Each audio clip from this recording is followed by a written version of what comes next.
Good morning, friends and foes. Welcome to the virtual rec room. This is Back of the Cereal Box. I am your host, the prophet of pop culture, John Pyka. You can call me Johnny. And this morning, we have a big crowded party in the rec room. It's going to be chaos and insanity galore because we've got George Buehler and Ryan Permison and Melissa Stecher joining me and Willow to talk about your top 5 favorite Saturday morning cartoons that you've never heard of or that maybe you've forgotten. And we're going to do that right after this.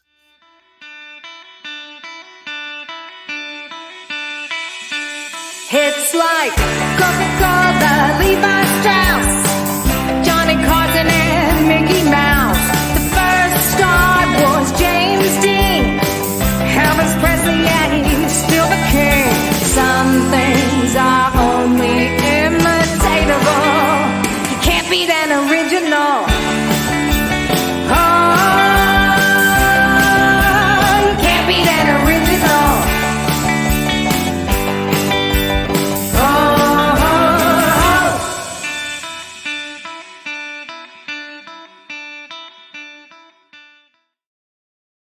All right, friends and foes, welcome back to the virtual rec room. This is Back of the Cereal Box. We are a pop culture podcast that celebrates the fun of the Saturdays of our youth while navigating adulthood today.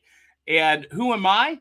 I'm John Pyka. You can call me Johnny. And Avengers comic books, Star Wars movies, and Saturday morning cartoons made me who I am today. And that's what this show is all about, because when I was a kid, in between cartoons, comic books, kaiju, kung fu movies, we didn't have smartphones or tablets at the breakfast table. We were reading the back of the cereal box. And this morning, what's in my bowl? That's a good question. What's in the bowl, you may ask? This morning, I am enjoying Fruit Brute because it is officially spooky season. And you can't have spooky season without the monster cereals. Now, we got to thank a few of our partners, the Murdering Crows. They did that awesome theme song, Can't Beat It Original. Their album, Four Bad Crows, is available at Amazon, Google, Apple Music. Of course, our super fans, our cereal boxers, Charisse Collins, Cindy Kep, Brian Huff, Dave Manginelli, Dave Mattingly, Crystal Raven Jones, and Eli Cash. They help make this show possible with their generous contributions every month at buymeacoffee.com/cerealboxpod. And while you're searching the internet looking for all of that fun stuff, check out my books, the Tales of the Deckoverse series, available at Amazon, Barnes & Noble, or if you want an autographed copy directly from me, send us a message and we'll hook you up. Now, for those of you who have never seen the show before, you get to be a part of the audience. You get to be a part of the show by posting comments in the chat, and we will address them throughout the show. You get to join the conversation, so please join us and make your voice heard. And with that, I need to bring in this week's co-host. She is the Peppermint Princess, the social media socialite, and she is currently at a new job and hunting naked people in the hallways. It is Willow Skylor. Hi. Now, everybody, Willow is like, what is he talking about? So tell everyone who you are, what you do, how that's relevant, what your pop culture passion is, and what's in your bowl. All right. So, podcaster by day, barista by later day. I actually have to go work at Starbucks later on today, or right after this podcast. So anyway, yes, I'm a new hire at the at a real nice hotel, and cleaning rooms and meeting some interesting people along the way. My pop culture passion, though, is X-Men, and anything Marvel related, pretty much. What's in my bowl? Well, this wonderful bowl of mush right now is the remains of the honey frosted flakes. So now I get to have another cereal for next week. Which I can't find the honey frosted flakes anywhere here in Middle Tennessee. I can't find the chocolate. I can't find the vanilla. Johnny's Frosted Flake game is being thwarted. Anyway, that's delicious, Willow. Is honey Frosted Flakes? It is really good. Yeah, but the only problem I have with Frosted Flakes, and it's always been an issue, is it gets mushy very quickly. Yeah.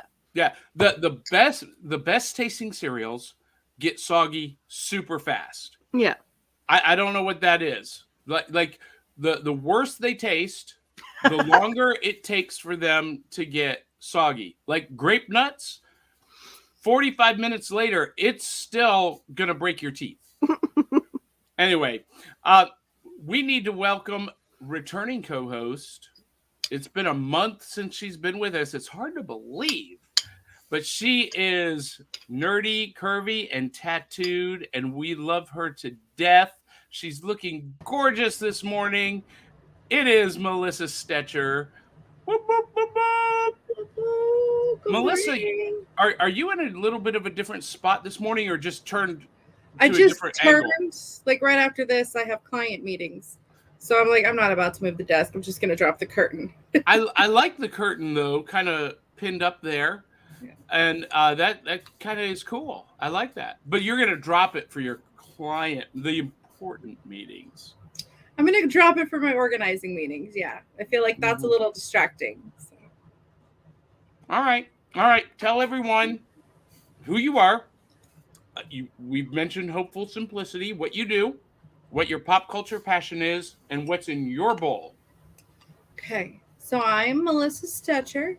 I help people achieve less stress lifestyles by focusing 15 minutes a day on organizing. That's what I do. My pop culture fandoms are, my top 3 are going to be Harry Potter, Gears of War, and Disney. What's in this bowl with a handle is coffee with peppermint creamer. Beautiful. But what's in my new bowl with the handle is just the ramen sticks that came with it, because I was afraid I'd drop it climbing up the stairs. So our friend Lauren Knight, who is a co-host of the Ice Cream Queens, she eats her cereal with chopsticks when she's on the show. So I'm thinking those ramen bowls, because they make some cool geek-centered ramen bowls.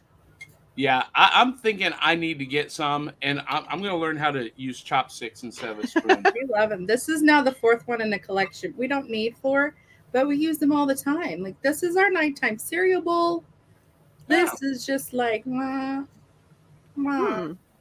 you don't think anyone would be upset if I used a ramen bowl for Saturday morning cereal?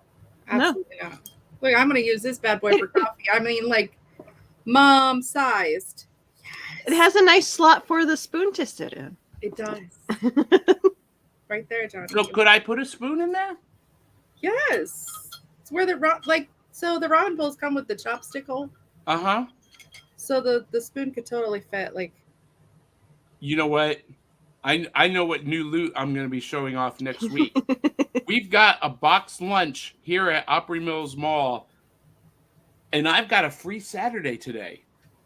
Nice. Well, until 4:30 when I'm doing a Match.com ghost tour. I'm hosting a ghost tour in Nashville, and we're doing it with Match.com. The people who are coming on this tour, they've matched on Match.com, and this is their first date. Wasn't that last night? No, I thought it was going to be last night, but it's tonight. So I feel like we need to have cameras filming this event. But anyway, I am a tour guide of one, so I can't lead the tour and film at the same time. But what do you know? Anyway, Hey, so the internet is about to explode. We are about to crack this show in two because last week or the week before, I said, what would happen if we got Johnny, George Buehler, and Ryan Permison together in the same room? And lo and behold, we are about to find out because joining us is the host of the Fanatic Forum, the Fanatic Prime himself, the extraordinary Mr. George Buehler. Good morning, George. The best part of waking up is Fanatic and Coco. I love the Spider-Man cup. Thank you very much. Good morning. Good morning. And I've introduced you as the host of Fanatic Forum. Tell everyone a little bit more about who you are, what you do, what your pop culture passion is, and what's in your bowl, or in this case, your cup. I'm hoping you have a bowl. I thought I saw you had a bowl, but we'll see. I got a bowl. Yeah. For the little gimmick there, I had to do the cup. Yeah. I am the George Buehler, host of Fanatic Forum. My pop culture passion is a lot. I've been a comic book reader for 43 years. I'm a Marvelite. I do read DC and the Indies, but I grew up a Marvel kid. Avengers, all Avengers related titles. Cap, Thor, horror comics. That's my jam. Big movie, music geek, video game, pro wrestling. I'm all over the place. And Melissa, I'm right there with you on Gears of War. George and I are basically psychic twins. Basically, if George likes it, I like it, and kind of vice versa. But here's the true test of our psychic link, George. Morbius. Did you like it or not? The comics, sure. Love them. You were not a fan of the movie? The effects were good. Morbius looked great. His power set was accurate. Mm-hmm. As for the movie and the performances, an exercise in mediocrity, if I just quote a friend of mine.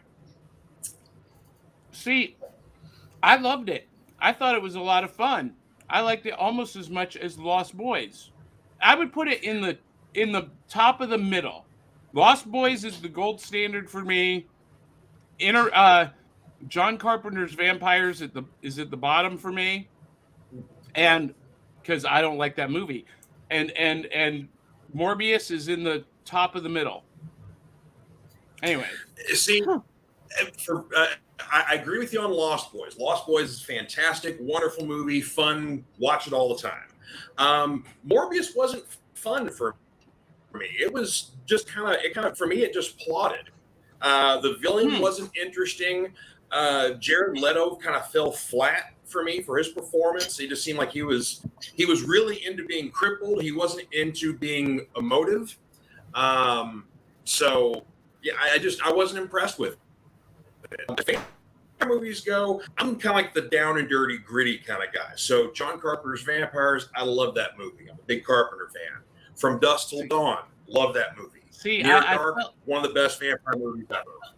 I fell asleep twice during John Carpenter's Vampires, and I didn't like Baldwin's character at all. I was like, he's so useless. Anyway, what's in your bowl this morning, George? Who likes Daniel Baldwin anyway?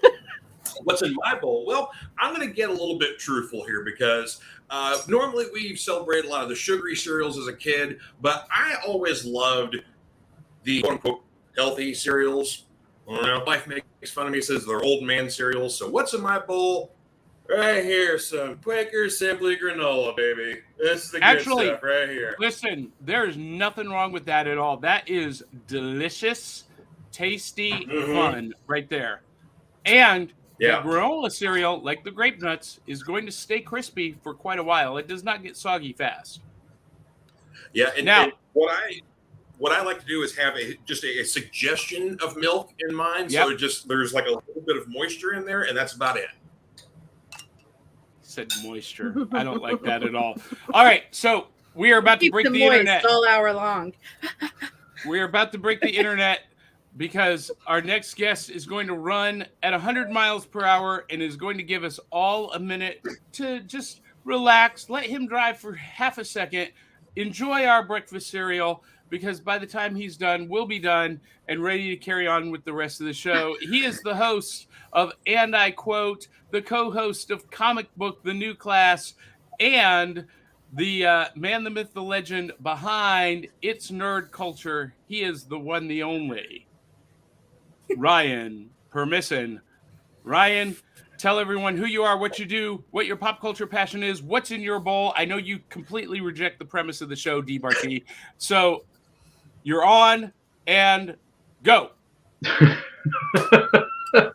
Well, first of all, wow, I'm big screen now. Boy, this is the big Titantron. Okay, so that I didn't see that coming. No, I didn't. Good morning, good day, good now. My name is Ryan. Good to see you all. I'm in Maryland, USA. I am the host and producer of, and I quote, the most electrifying podcast you never heard of till you do. I interview content creators of all shapes and sizes that join us from many all corners of the nerd universe. We have friendly conversations, promote their projects. Hashtag Rise and Tyler's all ships. My fandoms are mostly DC, a little bit of Marvel, a lot of Star Wars, and let's see, what else am I missing here? Going back to the 90s, I got a soft spot for Power Rangers, so there's that. There's nothing wrong with that. And other than that, I just like to read stuff. I like to read books and comic books, so I guess that describes my nerdom to a certain degree. As far as what would have been in my bowl, even though it's not here right now in this very moment, on this very stage of the arena, I eat a cereal that never turns soggy, and it's called Honey Nut Cheerios. And it's a cereal where you can be happy, be healthy. So I got no problem with it. So there you go. Honey Nut Cheerios is what's in my bowl, even though it's not here on this set of the studio. But that's who I am, and the internet just broke 50,000 times. It keeps shifting my camera angle. I don't know what the heck is going on. It did. No, that was my fault. That was my fault. So, I mean, so Ryan, you're killing me. But all right. But it's good to have you. It's good to have me here, and your ratings are going to be boosted by 5,000, and you're going to get 5,000 new followers just because I'm in this building.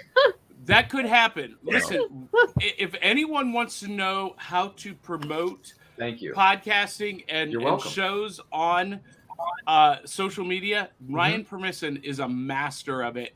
Thank you. And I'm going to be coming to you for some lessons, Ryan, because you're doing some things on Instagram that seem like true magic to me. I have no idea how you're doing half the stuff you're doing on Instagram, and I need to learn how you're doing all of the stuff. So I'm going to be coming to you. But one of these mornings, I'm going to convince you to break out of the mold, break your pattern, and bring that bowl of Honey Nut Cheerios on the show. Okay. It is good. It's really good. It's part of a complete breakfast, so it's good stuff. And it's by the way, it's good to see Melissa again, because I respect Melissa for the fact that she tries to keep people's lives organized, because I'm all about being organized, Melissa. So I have that in common. Respect. Just throwing that out there. Sorry, Johnny. Didn't mean to throw it off the rails, even though we've already been off the rails for 20 minutes. No. I knew you were going to go off the rails. That's why I gave you a wide berth. Thank you. Yeah, putting me on the big screen, the Titantron. Thank you. Yeah, now we got some comments from everyone. And by the way, yes, does everyone know what today is, by the way? Eli's birthday. Is it his birthday? Wait, Eli's birthday? I think so. Her son. I'm like an 80% sure that. Today is Saturday. You want to check the calendar again? Oh, today's Batman Day. That's right. Batman Day. Duh. Which is when I started reading comics. Woo! And is that the new superpowers Batman, George? It is indeed, yes. It's a good-looking figure. So Todd McFarlane relaunched the classic superpowers action figure line from the 80s. McFarlane Toys. I love the Darkseid figure. I love the John Stewart Green Lantern. I haven't seen the Flash yet, but I'm not real thrilled with. Yeah, the Darkseid is on fire. But I'm not thrilled with the Batman and Superman figures. Hey, Superman's my favorite. How dare you? The Superman figure I'm fine with, and the Batman one I like. It's the Hush Batman, so that's really cool. It looks like Jim Lee. I love Jim Lee's art. They're just the head sculpts I'm not super thrilled with. Everything else I like, but the face sculpts I'm not like. I really would rather have the original sculpts from the 80s, but that's me. I was psyched that they made a John Stewart. I knew about these three were coming and the vehicles. I had no idea John Stewart was being made.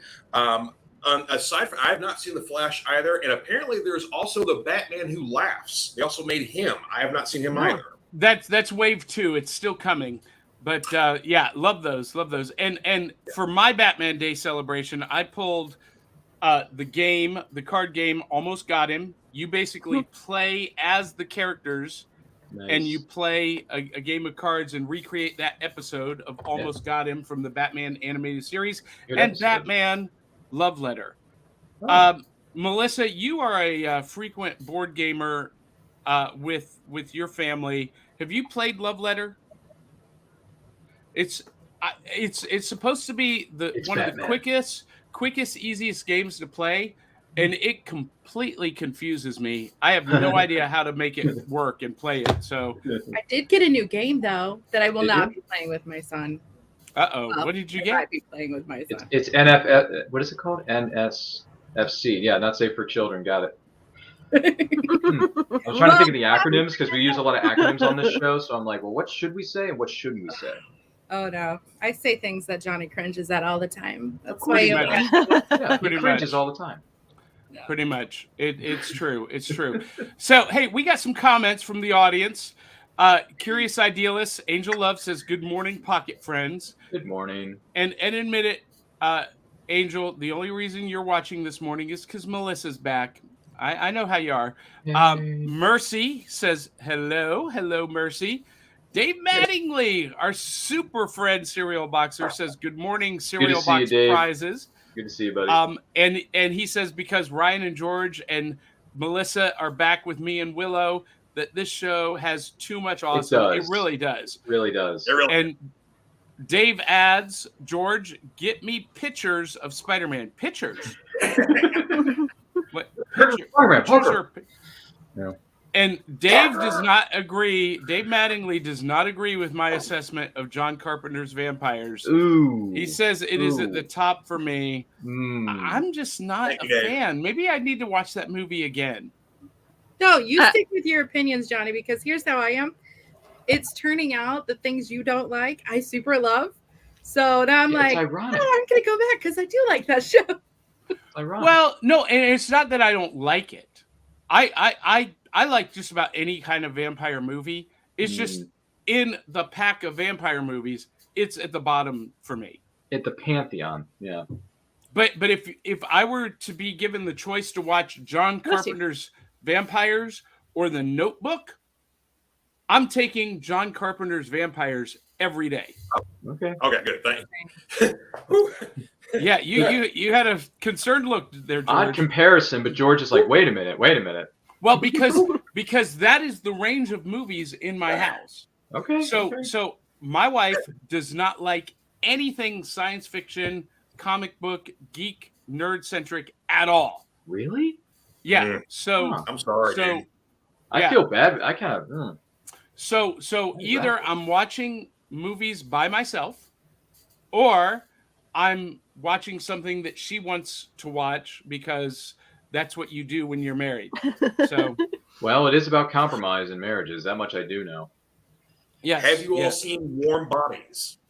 Yes. No, but I did start watching. I need a. Ryan has. See, I beat Johnny to the punch for once in my life. I've not heard of that, but I did start watching The Imperfects. A banshee, a succubus, and a chupacabra. Walk into a bar. Yeah, 3 of these creatures walk into a bar, and Melissa tells the dirty joke that we can't tell on this air. So tell us about Warm Bodies, George. Warm Bodies is a zombie movie, but it's a romantic movie. It's a romantic comedy zombie. Yeah, it is. And basically literally a zombie who kind of has a little self-awareness than the other zombies, falls in love with a living girl because he has nostalgia a lot being alive. Teresa Palmer, I want to say. Teresa Palmer is. I remember that came out and it looked like an interesting premise, but I'm not a zombie fan. I'm not a big zombie fan either, but the movie was all right. I thought the movie was all right. There's not a lot of like traditional zombie gore in it.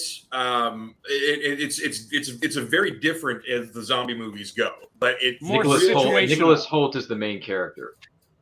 Yeah, but real heavy on the romance though. So So if you want something that kind of like a themed zombie but doesn't have the traditional zombie gore in it, it's worth a look. You might want to write this one down, Johnny, on your notepad. Yeah, I'm going to do that. And so he said, the focus on the romance. Have you guys seen Love and Monsters? Why does that sound so familiar? But no, I haven't seen it. It's for free on Hulu right now. Thank you. A great movie. Oh my gosh. It's about a monster apocalypse. Kaiju have almost destroyed the planet. Humans have gone underground into hiding, and it's about this teenage kid who's in love with his high school sweetheart they got separated during the monster apocalypse, and she's on the other side of the country, 300 miles away, and he decides, I can't go on living in the bunker without her. I'm going to risk my life and limb and journey on foot across the wasteland to get to my true love. Okay. And along the way, he has to fight off monsters and kaiju, and it's phenomenal. Oh my gosh. You have me a bit curious. Mm-hmm. You have to write this one down. Dave Mattingly says, George, Quaker Oat Squares is quite good. Yes, it is. It is. And especially the cinnamon. Wait. John Permison looks good. I guarantee it. Wait, what? Who? What? Apparently, we're shipping you now, John. I don't know what is making people put. Are you shipping us, Dave? Because I don't see that happening. No. I don't know where that came from. I like Ryan a lot. Thank you. But not that much. It's just a bromance. It's just a bromance. I just look better on camera. That's the problem. By the way, who is Facebook user? That's what I want to know. Facebook user says good morning, and Facebook user says Saturday. Yes, and it then is they keep Saturday. commenting Facebook after that. user. Who knows? But they're here and they're being nice, and so we're going to honor their comments. Welcome Thank you, to Facebook the Rec user. Room. Harv Witt. Good morning, Harv Witt. Hi there, everyone. And Hello. again, he says greetings, everyone. Dave Mattingly says, I didn't know there was a Batman love letter. I'm shocked by that, Dave, because you are my board game guru, and I thought you knew every board game that was. So now I know what to bring to the next event that we're going to be in the same place, and you can teach me how to play Love Letter once and for all. I've got 4 versions of Love Letter, and I don't know how to play it. Yeah. Wow. That's a lot of versions of the same. Yeah. Watching you all on my big screen this wonderful morning. Thank you for doing that. And we look better in widescreen. Dave Mattingly says, for vampire movies, check out Day Shift. That's the Day newer Shift one, isn't it? Is a new Netflix original with Jamie Foxx. I knew it was the Jamie Foxx. It's really pretty good. And Snoop Yes, Snoop Dogg is in it and is phenomenal. Snoop Dogg steals the show. He does, doesn't he? He is fantastic. He always steals the show. Okay. He can show up on a commercial and be like, oh, I want whatever that is. Well, it turns out he's a really good actor. I didn't know this about him. Yeah. And he plays the role so perfectly. Well, he did have a cameo in Training Day back in 2001, so he did do a good job with that. Okay. Boom. Yeah. Day Shift is at above the middle, at the bottom of the top. Okay. It was a lot of fun. Cool. It was kind of a check your brain at the door kind of movie. Popcorn, fun ride. Check it out. Day Shift on Netflix. Good thing I had Netflix. Yeah, Ryan, Dave, there you go. I should. Dave Mattingly says John is married. There's goes my crush. Yeah, sorry, Dave. Sorry, Dave. Cindy Kep is in the house. She says Hey! good morning.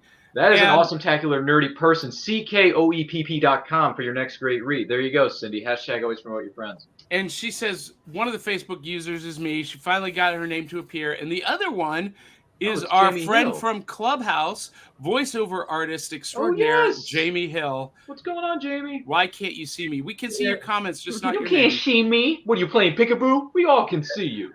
And Cindy Kep says, why? No idea why it's not identifying me. It has in the past. Weird, but odd, strange, and yet unusual. I understood that reference. Yes. And that gets us caught up with the comments. I love so that. now, it is time for my favorite segment. You guys know what it is. What is it? New loot. Oh, sure. Why not?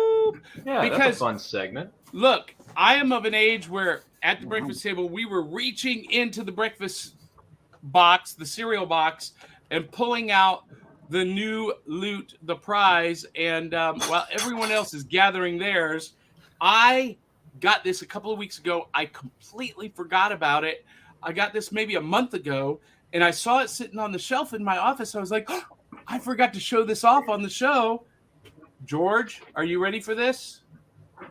This is the Marvel Legends Walgreens exclusive Quasar. Lovely. George, you know how impossible this has been to find. Yeah. And I saw it at Walgreens a couple of weeks ago. I was looking for something completely different. I was there to buy Band-Aids and medical tape. But I always check the toy aisle because Walgreens is one of those special magical places where you find stuff. And this is a Walgreens exclusive, just like the Baron Zemo. So Quasar is one of my favorite Avengers. They've done him dirty over the years. They need to revive this character and make him the great character that we all know he is. But super excited to have this on the Avengers shelf in my office. So very nice. Very nice. It's a nice looking box. Yes. And I'm debating whether I'm going to open it. I am an out of the box collector generally, but the Walgreens exclusive figures, Quasar, Zemo, which means I may find Nova. Nova is the other Walgreens exclusive, as is the black Silver Surfer. So you are going to make me search eBay later on, aren't you, honey? Yeah. Good luck with eBay, though. Yeah. Those prices are jacked. All right. Who's next? Who wants to go next? Buehler. We're calling out your name, George. Go, George. Go for it, George. And it's appropriate since we're talking about Saturday morning cartoons here, though this was an afternoon cartoon for me here. I want these so bad. A couple new additions to my G.I. Joe Classifieds collection here. Spirit Iron Knife, complete with freedom there. I want Spirit Iron Knife so bad. And this is the other Storm Shadow. They had originally released a Storm Shadow that was before the 90s one, where it was kind of like a weird camo sort of thing. But he was very hard to find, so they did a new mold that is the very traditional one. And I love it that basically you can take the hood off, so it's hood up or hood down if you prefer. Oh, that's awesome. I think they've done like 4 different Storm Shadows in that classified series. I know of at least 3, but yeah, you're right. But yes, but of course he's got all the swords and the bow and arrow and all that stuff. And there's even a removable arrow, so if you want to like knock one, get ready to fire, sort of thing. So there's all kinds of things here. And Spirit comes with a couple of really big knives as well. So there you go. Very cool stuff there. Yeah. Masculinity. Yar. Are you on board with the testosterone there, Melissa, flowing through G.I. Joe? Oh yeah, I think it's cute when you guys think you're in charge. Oh my gosh, what just happened to Melissa? Ooh, a little bit of clash for control here in the studio. Is that what happened? No. Uh-oh. I may have disconnected her. Melissa. There she is. Do we have a clash of the Titans here? What's going on? All right, who's next? All right, I'll go. Go ahead, Willow. So my husband loves collecting his toy cars. We are car people. Cars. Classic cars. The cars. So we got into buying these. I'm gonna figure out a way to put them up. Well, it looks like it has it looks like it has a display case in the case, or at least a display stand. Yeah, the standee there. So and then the cool little Super Bee. Ooh. So Ooh, that's a That's Dodge gorgeous. too. Yeah. we're a Mopar family here, so We're but Mopars I here, I do enjoy the 66 Batmobile, so I own pretty much everything. course you Every do. time I see one, I have to buy it. But yeah, he tends, we go to Walmart and we tend to bring one home almost every visit. That could Very be cool. expensive. It's a nice car. What's the retail on one of those? They can range anywhere from $10 to 20, depending on the size and what Very the vehicle is. That's a lot cheaper than a Ferrari. That's for sure. That's fantastic. Ryan, Melissa, you guys got anything to show and tell this morning? For once in my life, I do. What do you got? Yeah, because I went to something known as a convention. I don't know if anyone's familiar with these things, but I went to the Mid-Atlantic Nostalgia Convention in Hunt Valley, Maryland, because Maryland's my state. It's where I live. So I got these things. These are old-time radio collections on CDs, but they're in MP3 format. So we got a Best of Detective collection featuring Dick Tracy, Best of Sherlock Holmes, and some Dragnet. Nice. Got the Wait, War of the- Ryan, What? Ryan, look at my face. Oh, your jaw is dropping. Okay, I wasn't sure if you knew what these properties were. I have them on vinyl, but I love that you have them on MP3. Take with you anywhere. Thanks. Yeah. So with that being said, also got a copy of The War of the Worlds by Orson Welles that made the world go crazy because they actually thought aliens were invading the Earth at one point in real life, not just fiction. Still Yep. effective. Yeah, that was Still. that was. I know. And then I That's also because got my. they missed the warning, like the They 15, did. Yeah. Yeah.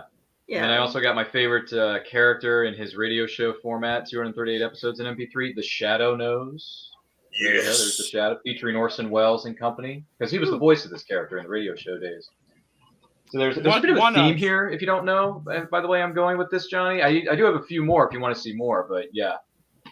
So There's that. you're into old time radio, theater of the mind. I love it. Yeah. I can keep going if you Also- want. I still got a few more. Save Ryan, it for the I'm- next show. Oh, really? Okay. Ryan, Yeah. I'm jealous of you, sir, because you got to meet Chuck Woolery. Oh. Was it Hello. Was it? Was We'll it be Woolery, back. though? We'll be back in 2 and 2. Who was the game show host you got to meet? No. It wasn't Chuck Wood. It was Bob Eubanks. Bob Eubanks. Oh, okay. Wait, Yeah, Bob Is- and Eubanks and I had a little chat this weekend. Wait, so it was is nice he talking to still him. alive? Dude, everybody I met this weekend is still alive. I met Melissa Gilbert from Little House on the Prairie. She was also in the Oh, wow. Disney movie Old Yeller from 1957 and Star Trek. She, who else did I see? Bob Eubanks and I talked about Card Sharks because he hosted the revamp of Card Sharks. Who was the other one? Jennifer Savage, who's been in a billion different things, including, speaking of DC properties, she guest starred on Lois and Clark, The New Adventures of Superman, one of the better shows of the 1990s, with all due respect. Terry Hatcher, we love you. And Dean Cain, don't get me wrong. Dean Cain's awesome too.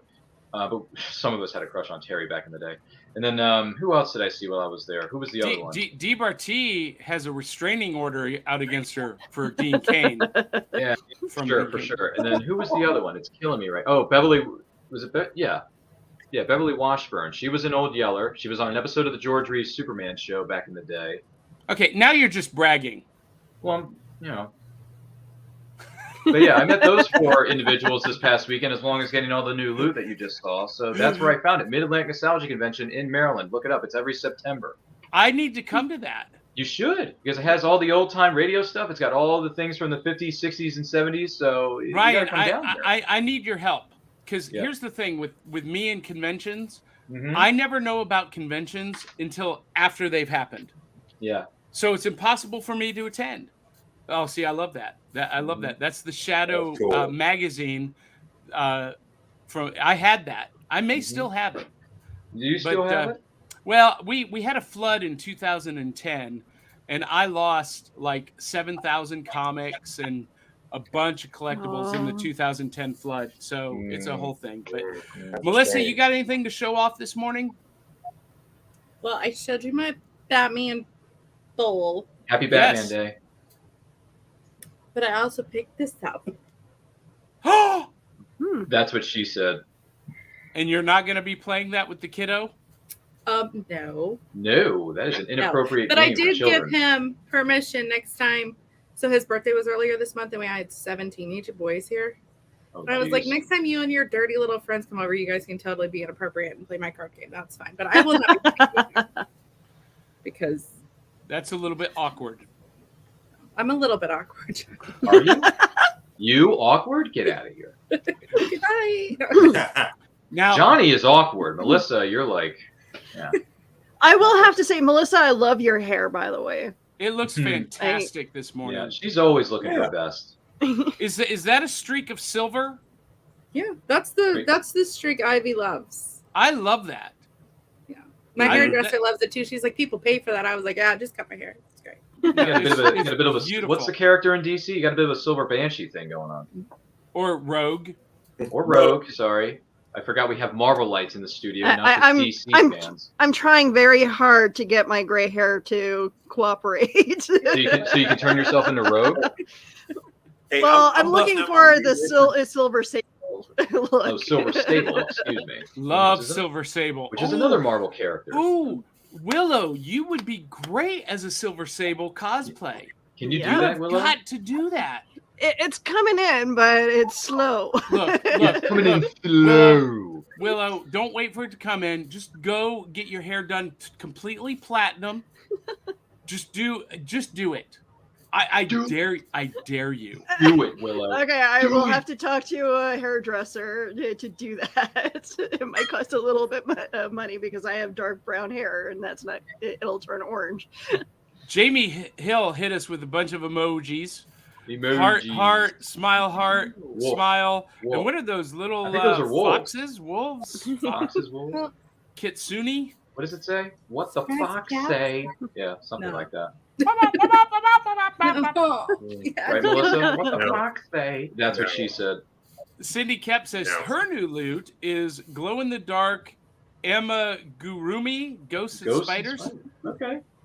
I don't know what Cool. amigurumi is. Does anyone else know? Is it like a similar thing to I believe it's an origami? anime.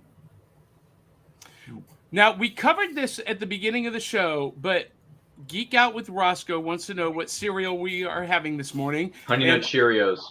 Fruit Brute. George is having Quaker granola. Willow, There it is. you had the honey frosted flakes. Do you have the box with you? Yeah. Give her 2 minutes, and then she'll be right back after So- these messages. So, if you guys don't know, Fruit Brute is part of the reissue of the Monster cereals, and the back of this cereal box, being in theme, is original artwork by Kaws, Kaws, and so there was a giveaway to register to win the special limited edition figures for the 4 different Monster cereals. So we entered and we won. We haven't gotten them in the mail yet, but we're getting the limited edition Monster cereal toys based on the new designs by the urban artist Kaws. That's awesome. All right, Willow, hold up the box. Helps if it's not in French. Oh, see, you don't get the fun back. No, you just get the because translated. Because All in frozen. Canada we have you have to have both French and English printed. Now, some cereal brands here print in both English and Spanish. Hmm. So Dulce de Leche French Toast Crunch, it's like that. English on the one side, the Spanish on the other, which I think is kind of cool, actually. And George is apparently eating his cat. He's Geek been Out holding with that She cat loves for an it. awfully long time. I said cat, Caroline Melissa, is the most- I said nothing, Johnny. but your lips said everything. Melissa's Okay, like, help why She's are not Face full of her facial features today. Melissa's like, why am I doing this? Geek Out with Caroline Roscoe is says probably the most Quasar. affectionate cat I've ever owned. So Hi, kitty cat. Welcome to the studio. She's adorable, or he's He is. adorable. The cat is adorable. Quasar has been hinted at that he may make an appearance in the new Guardians movie. That is possible based on the Miss Marvel series. If you've been watching it, basically Marvel has decided to combine the nega bands and the quantum bands together. And so we might see a version of Quasar based on what we saw in Ms. Marvel. And if you guys don't know what I'm talking about, we don't have time to get into it this morning. Go Google it. I googled what Cindy Cap got, and they're adorable little crocheted, like Yeah, they're crocheted critters. Crocheted critters. Oh my God, they're the cute. I'm like, I don't need any more things, but so cute. Well, you could get one to just sit on your shoulder No. on the back of your chair No, Melissa's like, during no your more. client meetings. no. I do have to talk to Cindy Cap about buying one of her dragons that she makes. I want to get a dragons. Lockheed. She You wanna makes get a crochet dragons. Lockheed would be great. They do sit on your shoulder, the ones The that she makes. dragons. They're awesome. Eli Cash chimes in, says, "Get off my lawn." I mean, just checking in, guys. Hi, Eli. Cindy Kep says, "Ryan, you may want to check out Adam Graham's old-time radio detective broadcast." I'll have to write that one down. And Ryan, Decoder Ring Theater. They are a contemporary old-time radio company that does cool. new programs with the Foley and everything in the old style. And their breakout hit was the Red Panda. Really? Tales of the Red Panda. So Decoder Ring Theater, check them out. And Eli Cash says he lost his Jar Jar Pepsi stand-in. Tragic, just tragic. Okay, so what he's referring to is in the flood of 2010, I had a Mountain Dew Jar Jar standee, a 7-foot tall cardboard stand-up that was in the studio. It was part of the backdrop, and the studio was part of the flood. And Jar Jar apparently is a magnet for water because he sucked it all up first and then crumbled into dust. Misa from Ganga. Yeah. I mean, he does live underwater, so it kind of makes sense that he would get soaked. Yeah. Sorry, Good Johnny. Lord. Don't mean to bring up bad memories and traumatic experiences for you, but that's the reality. He lives Yeah. underwater. Yeah. Well, it did not work out well for Jar Jar. Misa not coming back. No, he is not. No, he's not. And Eli says, "What the actual fox?" Okay, we have more comments, and I want to hit Sandra Noel's because she's one of our super fans. Eli T. Cash, LOL, still have my Jar Jar standee from the Phantom Menace video release. And that's what this was from. It was from the video release, and they did a tie-in with Mountain Dew, and it was. I remember that standee from 7-Eleven. Yeah. 7-Eleven? Oh my That's gosh. a name I've not heard in a long time. A long time. And Drew Well, Milden of course chimes I know. in. I've been there. Hey, Drew. Drew says, "Hi, all. Excellent." So, hey, Drew. guys, we've been here for 48 minutes, and we long still time. have not talked about our main topic this week in the rec room. And, Melissa, if you have to jump early for a client call, I get it. Not going to penalize you for that. First of all, not only is it Batman Day, but this week is also the 53rd birthday of Melissa's favorite cartoon, Scooby-Doo. And I saw Velma at the convention this weekend, Mindy Cohn. Really? The voice of Velma. Yeah, Mindy I'm Cohn was sitting right next to me. I'm a little bit jealous. See, I go to these events, Ryan, and I know the celebrities are there, but I don't get into celebrity. I don't they don't impress me. So I never even go up and talk to them. Oh, they're nice. They're very. I actually had maybe a I brief should. conversation with Sam Jones from Flash Gordon too. See? Very cool. The one He's time really cool. the one time I sat down with one of my heroes, Gil Gerard from Buck Rogers, it did not go well. Oh, it didn't go over very well. George I'm knows sorry. what I'm talking about. Yeah. Sorry to hear that, Yeah. fellas. Yeah. Yeah. But I've never met Gil Gerard, but I've heard stories about how he was not a kind person, nor was he very appreciative of his fandom. they're all true. Oh. All right. So we are Sad. talking about our top 5 favorite Saturday morning cartoons that you may have never heard of.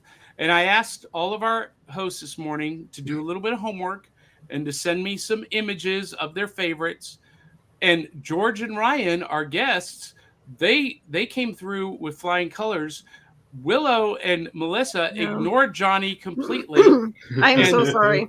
Duh. That's okay. It was in the last minute. It was late, and It I was 2 didn't. in the morning. I didn't know what I was doing. I've done this long enough with Melissa to know that she was not going to do the homework because I asked her to.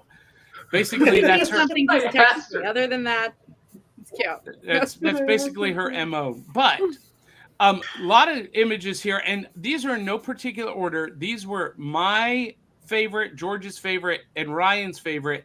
And some of these are obscure, and some of you are going to say, wait, is that really obscure? And I'm going to counter with, yes, they are, because I talked to people today who have never heard of or seen The Spectacular Spider-Man from Fox Kids.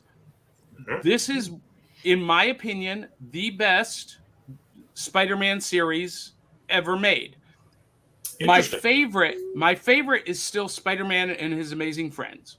Aw. Like, if we were to talk about my top 5 favorite that I enjoy the most, Spider-Man and His Amazing Friends. But from quality writing, animation, and just fun, Spectacular Spider-Man. Yeah. That was around the time where they were just toying with the 3D animation over top of other animation. They were doing that with Iron Man, Armor Wars, I think. I don't remember that with Spectacular Spider-Man, but I'll go back and watch, and you might be right, Willow. Now, here's one I know that maybe only George has seen, and that is the Space Sentinels. God, what is this? What is this? Ryan, The 70s on crack. listen, Ryan. This Ryan. looks almost as bad as GoBots. No. Listen, this was Filmation animation. It was 1972 or 74. You have in the purple Mercury, in the blue is Hercules, and in the pink is a very obscure Greek hero, Astrea. And Astrea was a shape changer. So you had the speed of Mercury, the strength of Hercules, and the shape-changing abilities of Astrea. And they were kind of an early precursor, Ryan, to the Power Rangers. So they were brought together by a space guardian supercomputer. A mystical being. Yeah. And they were tasked with protecting the Earth from threats from outer space. And it was glorious. Animation was top-notch, cutting edge. George, did you ever see the Space Sentinels? It's probably been about 40 or 30 years or whatnot since I've seen it, but yeah, it was pretty cool. I do seem to remember it. It didn't last very long either, which kind of was the fate of a lot of these one season. Superhero. Yeah, it was like 13 episodes, and that was it. And then it became Freedom Force.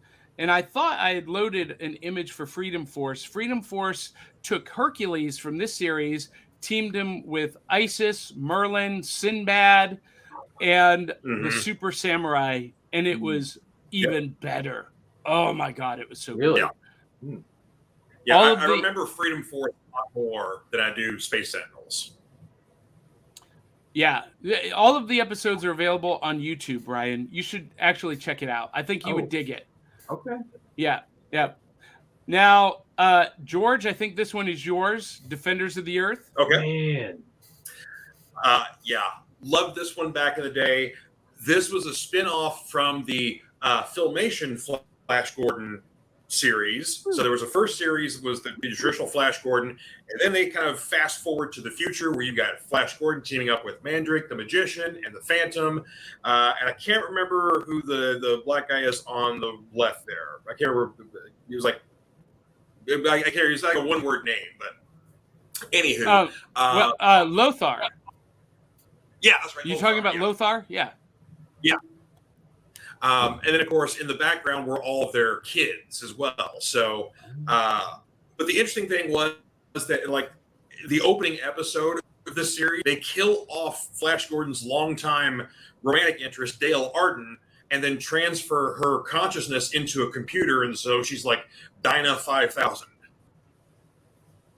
or something like that. So, but it's really cool series. Of course, they're fighting being the merciless, over there for the fate of the earth. So basically, kind of taking all of these old school pulp heroes together and kind of teaming up with like an Avengers sort of thing like that. But they also have like the next generation. Fun fact.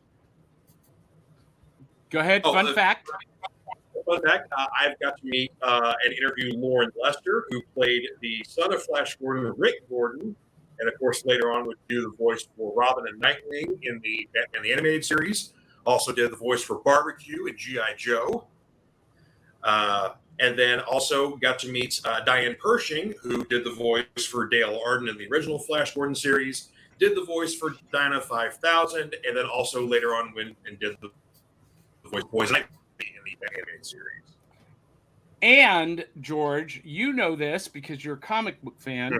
Was it IDW did a phenomenal series with these characters called King's Quest, and yes, and it was great, written by Jeff Parker, art by Doc Evan Shaner. Beautiful series, fantastic series, and NECA Toys has created action figures of all of these characters.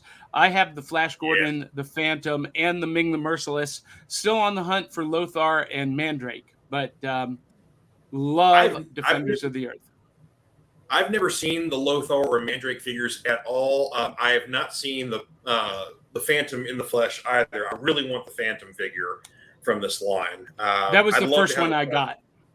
Nice. I'd love to have the Flash Gordon one as well, but I've seen Flash and Ming on occasion, but I've never seen the other three. So Melissa, Willow, Ryan, were you guys familiar with Defenders of the Earth? I recall hearing about it. Okay. I may have seen an episode. I don't really remember, but the Phantom being in that lineup makes me like, ooh, I want to watch this because I am a fan of the Ghost Who Walks, the Phantom. Now, so I'm going to warn you. I'd be down for that. It was mid 80s, and the animation reflects that, and the writing kind of reflects that. It was, I don't want to. So the 80s were a high point and a low point for Saturday morning cartoon animation, and the Defenders of the Earth is both the best and the worst of Saturday mornings. It's a mixed bag. Yes. So just it's kind of like Avengers United. They stand. Okay. There's some wonderful moments, but then you're like, why am I watching this? You're like cringing at certain points. Kind of like the Power Rangers. Now, moving. Okay. I know. That was a burn on Ryan. Hey, Ryan, though, you will be happy to know that I did pick up the Mighty Morphin trade paperback. There you go. I'm confused as all get out by it. Yeah. I feel like I missed something, but there's a lot. We'll have that conversation another day. Yeah, there's a because lot. I think, Ryan, you sent this graphic to me. Well, this is really obscure, but it is Gargoyles, which is kind of a big deal, especially when people go to Disney Plus. By the way, hashtag not sponsored. Because people are like rediscovering this thing and watching it with their kids and their grandkids. So it's like, this show is like, think of it. It's got some Batman vibes to it because of the darkness and the city that it's set in, but at the same time, like it's fun and it's got some themes to explore. And also, you got a lot of Star Trek alumni in this thing. Damona's voiced by Marina Sirtis. You got the bad guy Xanatos, voiced by Riker himself, Jonathan Frakes. You got the lead character Goliath, voiced by Keith David, great actor by the way. And I met him once too. Hashtag I beat Johnny to the punch. And some other great voice actors in this thing. So yeah, Gargoyles is great. It's fun. It's dark. It's gritty. I mean, even though it's a kid show, it got pretty dark. Like it got dark, just like Batman TAS. It was the same way. It was the same thing. So if you're looking for something to discover that you may not be all that familiar with, or maybe you've heard it in passing on, your friendly neighborhood peeps on the street, check out Gargoyles. Plus, the theme song is pretty ominous. So, Ryan, were you on the show a couple of weeks ago when I showed this off for New Loot? Mm-hmm. Yes, the I was. Awakening board game from Ravensburger. I was there when it happened. And it's actually sitting under my laptop so that the laptop's a little bit higher. So that's why I'm shaky. So back there. Willow, Melissa, were either of you a fan of Gargoyles? I loved it. That Yeah, was they're both that like, was "Ryan, the this isn't reason why I obscure." would like run home after school just to watch that show. He's so rich. He took a castle, put it on a skyscraper. That's Andrew Milden talking about. That's kind of like a Lex Luthor thing. That's kind of like Yeah. a Lex Luthor thing. Totally You a know? Lex Luthor thing. Lex Luthor would do it. So Oh yeah. That makes it all right. So, Xanatos did it. In this case, Xanatos was the main villain in Gargoyles. Melissa, I feel like Gargoyles is a series that you might watch now with Eli. Do you guys watch it? With Isaac, Isaac, that's what I meant. I'm sorry. I'm not about to have like an adult child. No. I'm not that old. Damn. You knew what I meant. Isaac. Possibly. If we have time to sit down and do stuff, he's 14. So Yeah, I get that. Oh, I he's get that. getting in that They're age teenagers, where he raging wanna hang out with hormones his never mom change. because it's not cool. Now, no, so he still likes hanging out with me. We actually just started replaying some video games together because he's like, "Mom, we haven't in a while." I'm like, "Oh, okay." But now he's involved with all the other things, so now I'm back to taxi mommy. But Mm. Now, this next one, a lot of people again are going to go, John, why is this obscure? But I'm telling you, I talk about this series all the time, and people look at me like they don't know what I'm talking about. They don't remember this series, and I am talking about my favorite Batman animated series, The Batman. The Batman. This was so good. The animation Yeah. was so clean. It was so sharp. The writing was just money. Batman. And Very cool. Cool twists on the Joker. And instead of Robin being Batman's protege, Batgirl was his Ooh. initial partner and protege. I respect that. that. And this It's is so this also good. has kind of like a year 1 or year 3 kind of like this is still very early in Batman's career. Am I correct? Is Yes. that right? That's right. Yeah. Year It's so 3. good, Okay. Ryan. If you've never seen The Batman, Yeah. hunt it down. You can actually get the complete series on Divida Yeah. at Walmart for about $25. Really? Yeah. Yeah. Might have Worth to pick getting. that up during my next Walmart run. Isn't that right, George? Might have to pick that one up. Yeah. Worth getting, dude. Now, who sent this one? That was me. And what do we have here, Ryan? I think I actually did the homework this time. So this one is called Bonkers, and it's about a cat who's a cop, and he just is mischievous and devious, and he messes things up, and he doesn't mean to, but he does it anyway because he's stupid. And I remember the show. yeah, you remember? Yeah. So this is a bit obscure, because not a lot of people know what Bonkers is. And Yeah, people do I've go never bonkers heard in of their it. everyday life, but they don't know the character of Bonkers. So yeah, Is it it's about Disney a cat show? cop. It's about a cat cop who makes trouble for everybody else. So there you go. It's called Bonkers. Look it up. I feel like this show may have ended because of a lawsuit by Cheetos. I think it did. It may have. I don't know, but he looks a little bit like the Cheeto mascot. What was the Chester Cheetah? Yeah, Chester Cheeto. Dangerously cheesy. Yeah. So it's called Bonkers. So if anyone wants to know more information, I'm sure you can find full episodes on YouTube. #not sponsor. And go ahead and check it out if you want. If you're into mischievous, comedic, weird, twisted stuff featuring a weird cat, check out Bonkers, because you will go bonkers for Bonkers. See what I did there? Puns intended, words being played on. See what I did there, Melissa? See, I'm doing my job. Drew Milden also chimes in with his obscure picks: King Arthur and the Knights of Justice, Never heard of it. and Mummies Alive. I vaguely remember that, Andrew. I vaguely remember Mummies Alive. Vaguely. And he agrees that Bonkers was totally nuts. I'm It going to have was. to seek that one out because I've never heard of that one before. It was. It was crazy. Maybe it's in the same vein as another image you may or may not be bringing up Hey, here in a moment. Johnny, I apologize. I do have to take off. I have That's to all right. go to, Nice knowing you, Willow. Nice Thank knowing you. you. I did add a couple shows in the mix here. Smoggies. Oh, Ah. my God. Basically Greenpeace going against the government, and one of my favorites, Sam and Max. I think I vaguely remember Sam Sam and Max. Yes, that was a good one. Yeah, I remember yeah. Bravo, Willow. We'll go sling some coffee. All Everybody, right, Yeah. you guys follow have a Willow. great day. Be the queen barista. Yeah, You can find me all over social media. I don't have to go into all that detail. So Willow, you're you guys great. have You're a great wonderful. day. You're so money. You don't even know it. Have a good one, Willow. Bye, Willow. Take Love care, you, mean guys. it, Willow. Have a great day. Ah, We love I'm you, Willow. following her out, guys. Bye. Bye, Melissa. Follow Melissa Bye, at Melissa. hopefulsimplicity.com for all things. Get your life hopeful. organized, Love you, Melissa. Have a great which I'm day. all for. Hey, look, it's the Three Stooges now. Look at this. All right. Now the real show begins. No, I'm just kidding. I'm Yeah. kidding. I'm kidding. I'm Yeah. joking mostly. There you go. Mostly. There's the right positioning of the screens. That's what we want. So we Yeah, can see everyone. We can meet Yeah. everyone and greet everybody. It's great. It's wonderful. Now, let's see. Mighty Yes. Max. This was mine. This was Ryan's. So, Ryan, I always wanted to watch this show, and I have never seen it Oh, because the concept to me is golden. yes. Tell us It's- about Mighty Max. Okay, so the image we're seeing here on the screen is Mighty Max. Now, this series is about a young boy who's pictured on the right, the kid with the M shirt and a red baseball cap. And his name is Max, hence the reason it's called Mighty Max. And he finds this statue, and it breaks open, and it contains this baseball cap that allows him to transport himself through interdimensional gateways. So he can go through space and time, and he's battling these monsters who are trying to destroy him, and they want control of that baseball cap that he's wearing that allows him to travel through interdimensional gateways. The main villain is voiced by the great Tim Curry, bless that man's heart. That's The cool. lead character, Mighty Max, is voiced by voice acting veteran Rob Paulson, who's also known for Teenage Mutant Ninja Turtles as Raphael. You got Tony J as the Wise Sage, who's the short, owl-ish character Mhm. holding the scrap of paper. That's the ancient script. Tony J voices that character. He's a great veteran voice actor, by the way. So he's great.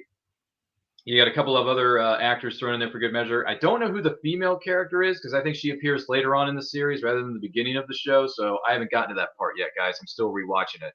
So I'm in a rewatch phase of Mighty Max. I've only seen the first 2 episodes, so I got a lot of work to do. Now, So, I but- have a question about this, Ryan. but it was a great show. It's a lot of fun, and it's an original premise. And by the way, I have spoken to Rob Paulson, who voices the title character, in person. I said to him, "If they reboot this thing, would you ever come back?" He's like, "Absolutely, I would come back." So there you go. It's Rob Paulson endorsed. He's up for coming back as Mighty Max. I remember that they did do a very short-lived toy line. Yes, that they did not survive really well. It bombed. It failed. But Yeah. here's my question. Yeah. Because I love the line work on this image. Is the animation style in line with that line work? Yes. Because you've got some kind of Kirby-esque line work going on Mhm. here, and I like that a lot. Yep. Yeah. The animation is more or less in that it is in that style. It looks like that on screen. So I actually got the series on Blu-ray from a vendor at a convention. So I'm looking forward to going back and rewatching Mighty Max. So should be a lot of fun. And I like Alright. the theme song is kind of a kick too. So feel free to look at the intro. It's got a cool little got some good guitar riffs in there, George. So you might like that. Just Nice. saying. Now, is this Alright. one yours, George? Sport Yeah. Billy? What on earth is this? Sport Billy is originally it was a Canadian show that I found on the USA Network shortly after, because I didn't get my aunt who lived about a block away from me. She got cable before the rest of the family did, so I got to check out some cable kind of in the very early days of it. And USA Network aired several shows that were from Filmation that were originally shown in Canada and then later on imported to the States. The premise of this show is that Sport Billy has this magical bag filled with sports equipment that's all miniaturized. And when he takes it out, it grows to normal size and he can use it to fight crime, save the day, get out of traps, whatever else. He's got his, pet dog there. He's got his little girlfriend, and it's been a very, very long time since I've seen this show. I've recently watched an episode on YouTube. It's on there, and I always remember this show. No one else does, so I brought it up for the purposes of this. It did not age well. I have never seen this. I don't think I've ever heard of this, George. So now I have something else to research. Now, Andrew Milden mentions a classic, The Pirates of Blackwater, and I feel like Ta-da! There it is. We saw the Mhm. future, Andrew. Because George, did you send this one as well? Yes, sir. Love this show. This basically was, I think it was definitely a Fox series. I remember when I watched it, it was a late afternoon series because it was definitely a darker series. I mean, you're dealing with, a pirate sort of thing like that. It is a different world sort of thing. But yeah, well written, good voice acting, great animation. But yeah, it was definitely a little bit of a darker series. So they kind of lumped it in the late afternoon stuff, the after school sort of thing before your, early access sitcoms and your news and stuff like that would come on TV. So This was a little bit ahead of its time. way. Yeah. And a lot of people, when you read articles about what they consider the best animated Saturday morning series of all time, Mhm. Pirates of Darkwater almost always makes that list. Wow. And That's it has history not here. had an official release. Really? It's never been released on DVD? Never. Bootleg, yes. There's some on YouTube, but the whole series has never seen an official release. Might have to start a petition there, George. You and thousands of other people on the internet have already tried. Well, I don't know why Fox isn't releasing it. I don't know what the deal is. Well, Shout Factory has released a lot of, undiscovered gems on DVD. They sure so have, Shout yeah. Factory may be able to help you with that. Well, the problem that we have with this is that it was distributed by Fox, but the animation studio was not Fox. And so the rights are all caught up in this jumbled mess with Fox, Disney, and the original animation studio. So that's why it hasn't been released. I know Disney wants to release it, but there's some legal hurdles to get over. That is unfortunate. Yeah, it really is. It really is. Let's see. What else do we have here? We've got Freakazoid. Freakazoid. This is another one that has not been released on Blu-ray or DVD. And it's not available on any streaming platform right now. Ooh.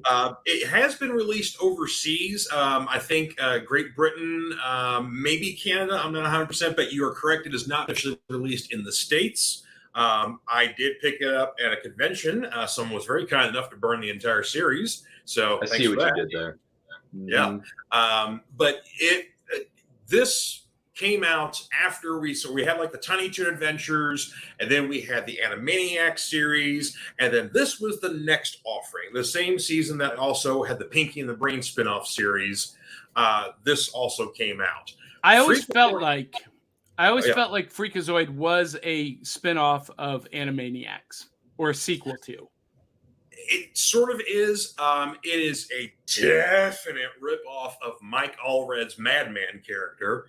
That has been discussed numerous times over the years, where you've got basically a complete fourth wall breaking, reference making, out of the box, absurdist superhero running around in his PJs. My kind of guy.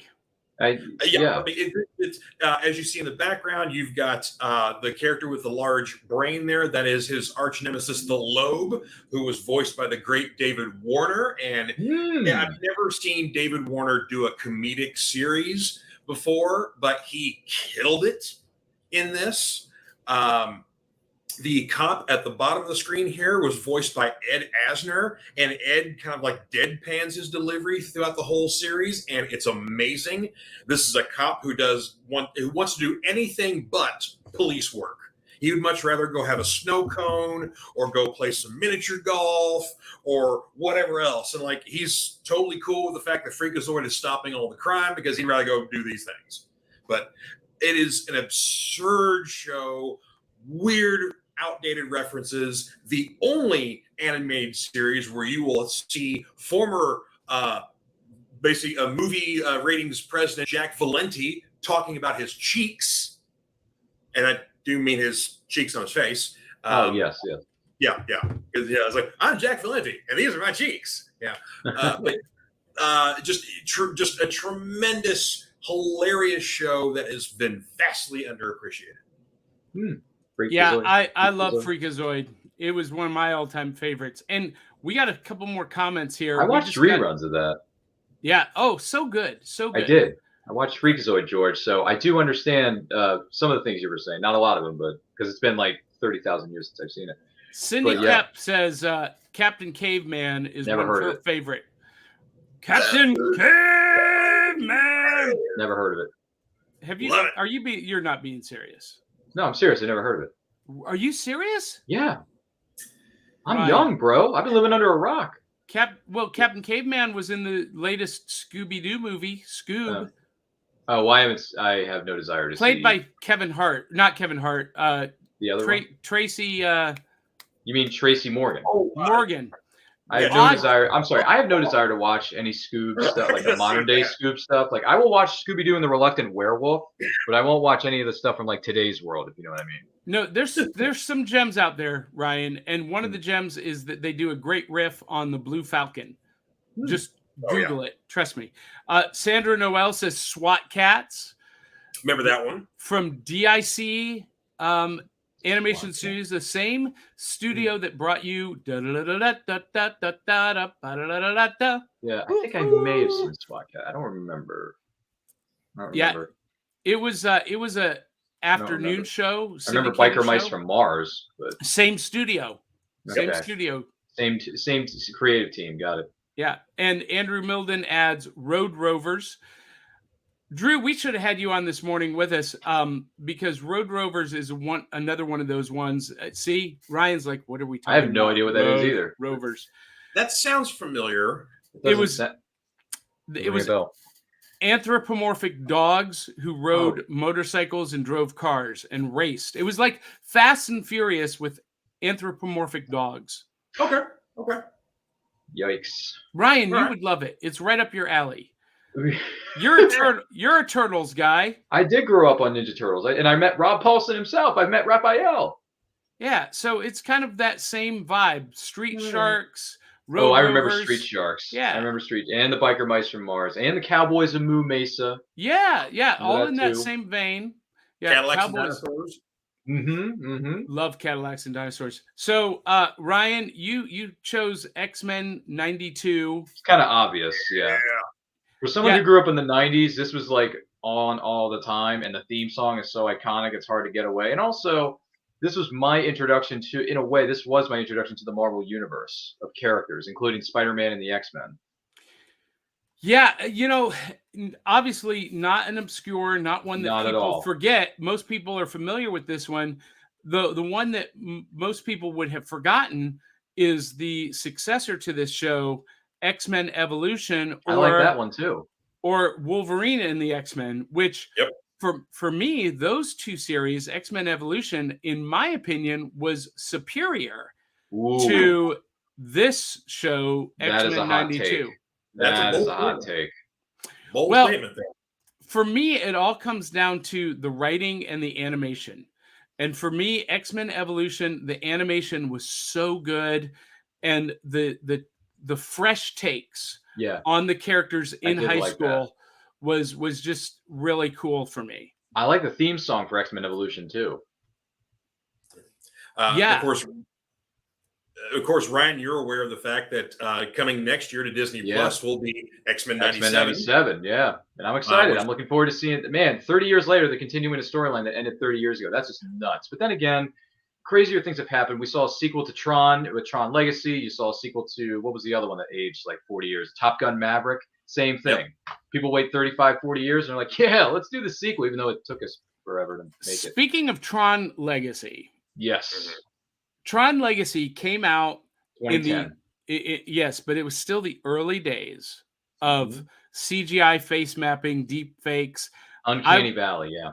It was mediocre at best Hmm, in the special effects department. that's okay. I would like for them to tweak it with modern technology to make it better. Mhm. For Tron 3, yeah. And I would love for them to do the same to the original Tron. I'm not a fan of remakes, but I am very much a fan of the Lucasian style updates to CGI and Mhm. visual effects. So I would love for them to do that with Tron and Last Starfighter. And Ooh. Nope. bring it up to contemporary standards. You don't agree? I completely disagree on Last Starfighter, because Last Starfighter was groundbreaking because it and For the Young time. Sherlock Holmes were the first two movies to feature CGI graphics in their extremely early days. So they are, to me, historical tentpoles in technology that I do not think should be updated. But They're the historical documents that shouldn't be tampered with. And But the same see- goes for the original Tron. See, See, here's my Tron, thing I'd be with that. okay with a remake, but Last Starfighter, I wouldn't touch. Not a remake. I don't want a remake. I just want tweaking of the special effects. Nope. Oh, okay. Again, it was ahead of its time. There At was the time. nothing else like it as the special effects go. It was horribly painstaking for them to shoot Yeah. it that way. Yeah, it So I again, get it. I get it's a it, George. historical document. George People takes are the 10 commandments of thou shalt not remake or touch movies, that have already been out for 40 years Basically, seriously. George Lucas proved to us the wrong way to go when it comes to updating your movies. Ridley Scott did it well with the original Alien by making it, taking the producer's cut, the theatrical cut, putting them together, making the best of both. Coppola did it with the Apocalypse Now Redux, where he made his movie longer, added some more stuff, but it still gives you the choice. Lucas added a whole bunch of stuff just to put a whole bunch of stuff in the movie, and then does not give you the choice of the original or this new version. I have a problem. But we'll see.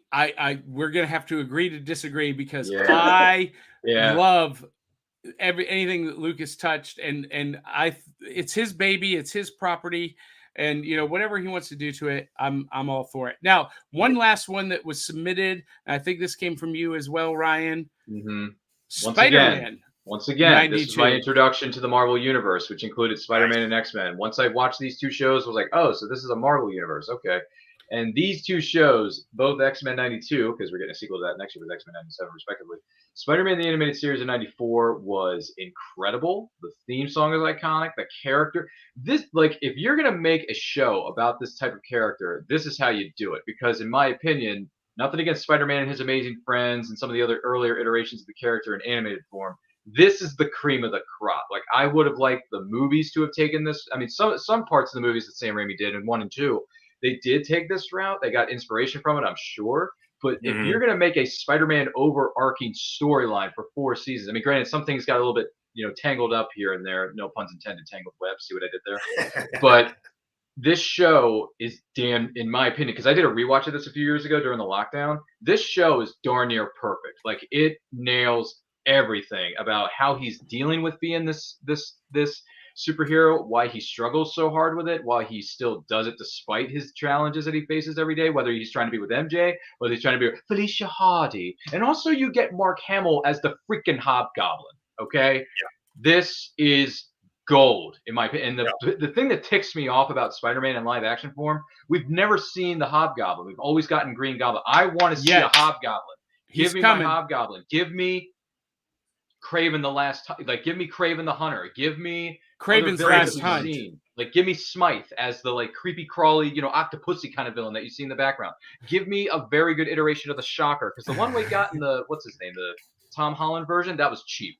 Give me an actual Shocker. Give me an actual Black Cat. Give me an actual Venom that's not connected to Spider-Man in any way, because they want to make villain movies and not hero movies. That doesn't make sense. You can't have a what do you call it? A Venom without a Spider-Man. You can't have a Hobgoblin without a Spider-Man. You can't have a Doc Ock without Spider-Man. You just can't. So give me all this stuff from the 94 version, and you will make my life better. And by the way, who'd have thunk that Christopher Daniel Barnes, who voiced this character in the 90s, would play 3 iconic characters in his career? He voices Prince Eric in The Little Mermaid of 1989. He voices Spider-Man in 94, one of the greatest animated series of all time. # those are the facts. And then he plays Greg Brady in the live-action Brady Bunch movies with Christine freaking Taylor. Okay? Christopher, my friend, my brother, you have had a stellar career from 89 to 97. Okay? So if I ever meet you at a convention, we're going to talk about all 3. Can you dig it, Christopher? I think you can. Woo. How do you really feel about it, Ryan? It's a great show. You got to watch it. So you got to watch Spider-Man. Here's the thing about this Spider-Man animated series. I'm going to admit it is not my favorite.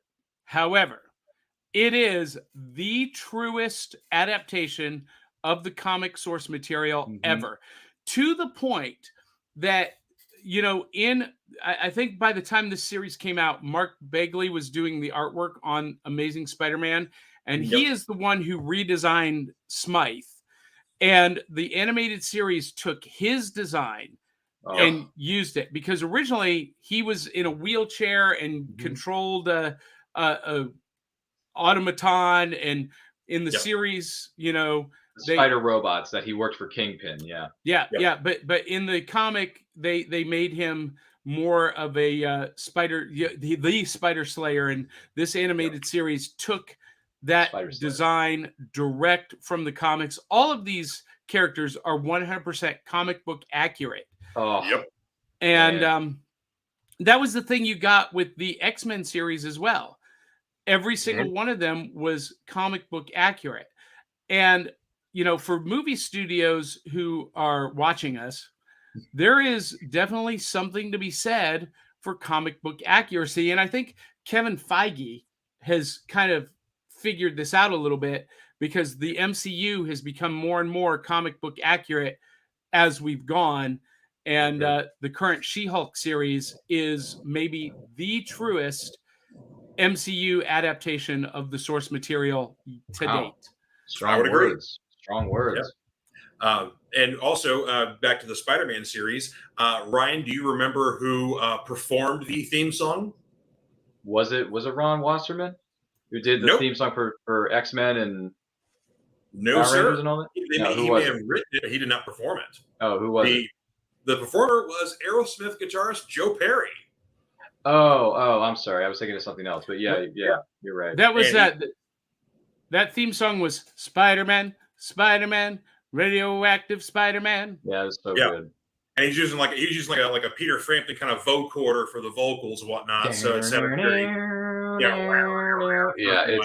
great. Yeah, that was Joe Perry. If you haven't seen it, go check it out. It is on Disney Plus. Yep. The Spider-Man show that we were referring to. And the X-Men series. X-Men's on there, and they actually went ahead and they took the X-Men series and they like revamped it in like storyline order, because it was like released out of order originally. So like Disney Plus executives went on there and say, "Hey, your new series is coming out next year. You know what we're gonna do for you, X-Men fans? We're gonna make it more accurate by changing the order of the episodes on our app." So there you go. But that kind of tweaking is okay for you. Yes. What? Yeah, I mean, you know, it's still the same show. So yeah, I'm all right with it. Well, Star Wars is still the same movie. Well, that's the thing. Like, I'm okay with the special editions from '97 because we saw those in the theater. That was a big moment of my childhood, George. With all due respect, George. With all due respect. But outside of that, some of the other cuts that he made, like for example, if you have Hayden Christensen at the end of Return of the Jedi, that's when I nixed it. I'm like, no, that's terrible. Why would you do that? That's stupid. Yeah. Makes He no didn't sense. know what his dad looked like when he was younger. That doesn't make any sense. Doesn't make any sense at all. That was so dumb when they tweaked that in 2004. So dumb. My least favorite part of when they revamped New Hope was sticking the Jabba scene back in the movie. Because I'm okay with it. Oh, I hate it because you were basically punking out one of the most fearsome gangsters. Basically, the best villain in the series next to Vader himself is Jabba the Hutt. Especially if you read any of the other comics, any other books that have had Jabba in there. This guy is a physical presence, even though he looks like a big fat slug. He's kind of like the Kingpin. If you want to mess around and find out, he will take you downtown to Pain Town. He's also a master manipulator and a strategist. This guy is evil and smart and dangerous. And for Han Solo to disrespect him by stepping on his tail, and he's still alive? Are you kidding me? He was his best smuggler. He couldn't kill him on the spot. And he needed to try to recoup his lost investment and get the money. He wanted the money, George. If he kills Solo there, he doesn't get his money. He doesn't get his money back. He can get it somewhere else. He can hire somebody else to go get it. It's freaking Jabba the Hutt. The man's got a network that. Why did you fight for people? Okay, but here's the story that has not been told. True. And I think we see this hinted at in that scene and even in Return of the Jedi, that Jabba's weakness Mhm. was Han Solo. Mhm. There's a relationship there that exists that he likes Han. He likes Han. treats him He like a does. son. He does. Yeah. So we just need to see that story, He and if doesn't they hate tell him. that story, George, everything will be copacetic in your world. It's great, isn't it? Maybe, I don't know, but it's like the reason it bugs me they put that in there because, of course, the original scene when Lucas shot it in the 70s was Oh no! George Did we lose him? froze. He froze. Did we lose him? No, Oh, he's still no. there, but he froze up. sorry. Like I said, the original Star Wars, you've got basically this big guy, like I said, he looks like he jumped out of Henry VIII, and it's all Han with pirate accent and whatever else. And they decided, no, we didn't like it, and we scrapped him. And then we bring the character back for Return of the Jedi, and he's a big worm.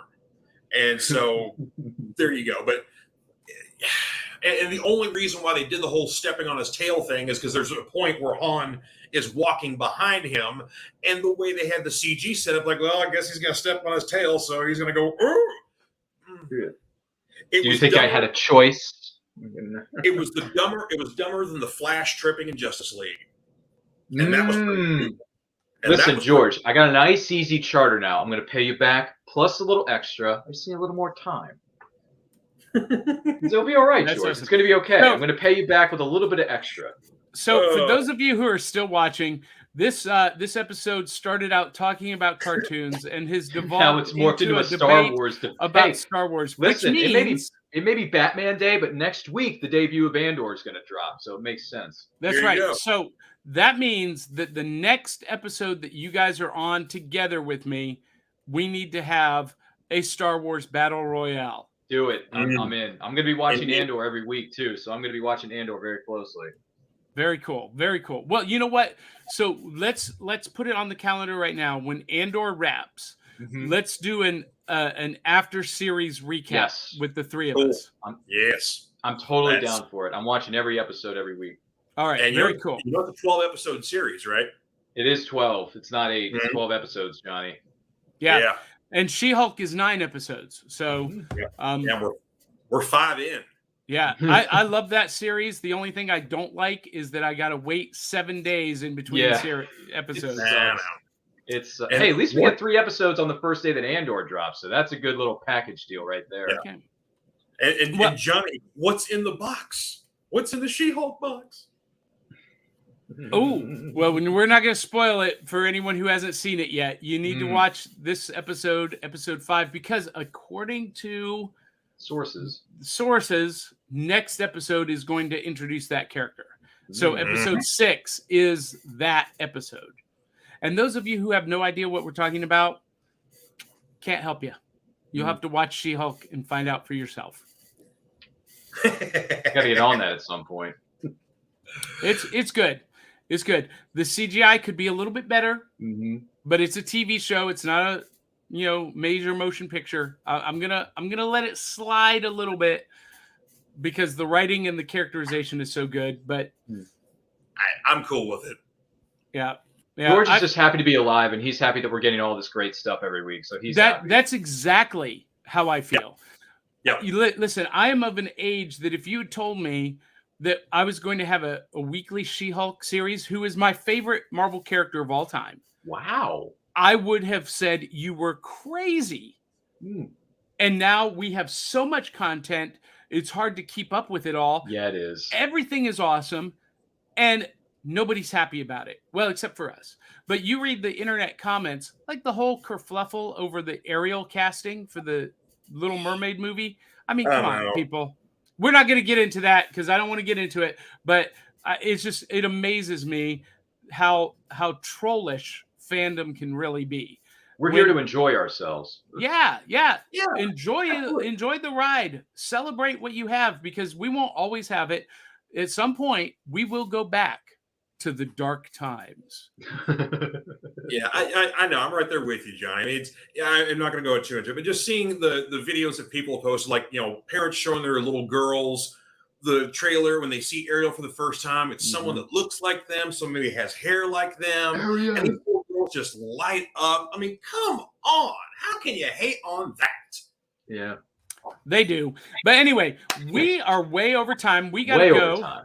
Listen, I feel like we could do this for the next hours. 4 hours We could and never get tired. Sure, But we could. but the door, there's going to be a knock on the door any minute from the rest of my family saying it's time to give up the rec room because we want to come in and play video games, watch movies, and do our stuff too.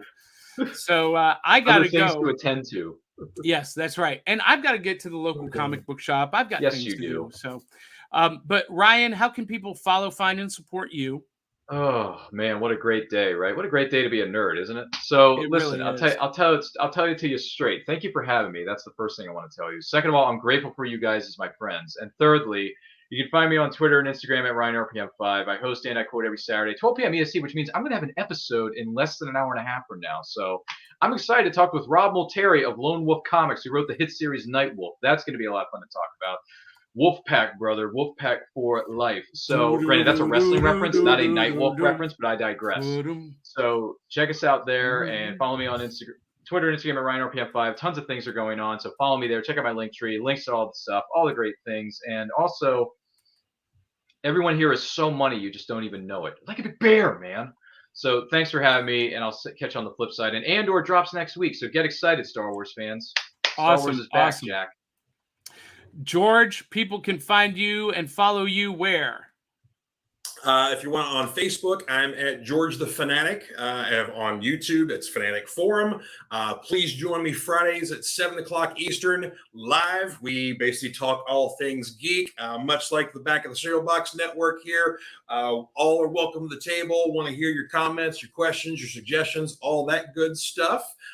Again, thank you very much for having me on the show, Johnny. It's always a blast. One plug, if you're in the Elizabethtown, Kentucky area today, is the Night Risers Con over at the Morrison Lodge on North Mulberry.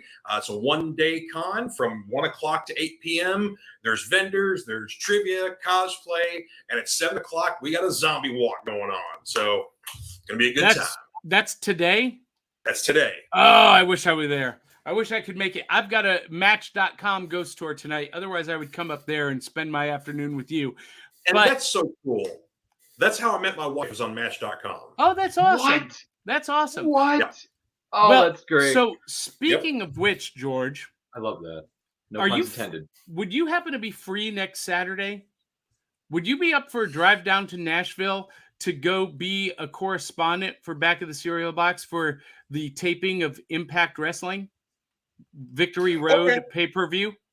Okay, we'll talk offline. He said yes. For those of you who didn't see the episodes, Back of the Cereal Box is now an official media partner for Impact Wrestling, and I posted interviews with Eddie Edwards and Steve Macklin ahead of the big pay-per-view this weekend, Victory Road here in Nashville, and so we've got passes, George, and I'll talk to you offline about that. And so follow me at my website, johnpyka.com, but more importantly, follow the show, connect with us, backofthecerealbox.fun. And if you like the show, consider becoming a contributor at buymeacoffee.com/cerealboxpod. Make sure you like, subscribe, comment, whatever platform you're watching this on, subscribe, click the notification bell so you don't ever miss an episode. Check out our other shows on the network, Fanatic Forum, Comic Books, The New Class, Cosplay Cafe, The Ice Cream Queens. Tomorrow night, Willow's Cryptid Crunch. We'll be talking about haunted hotels. And so just join in and have a good time with us. And consider becoming a contributor at Cereal Box Pod at buymeacoffee.com. And share this episode with 200-300 of your closest friends and family. Tell them to come share the fun. And until the next time, we love you, mean it. We'll catch you on the back of the cereal box. Bye. See you later.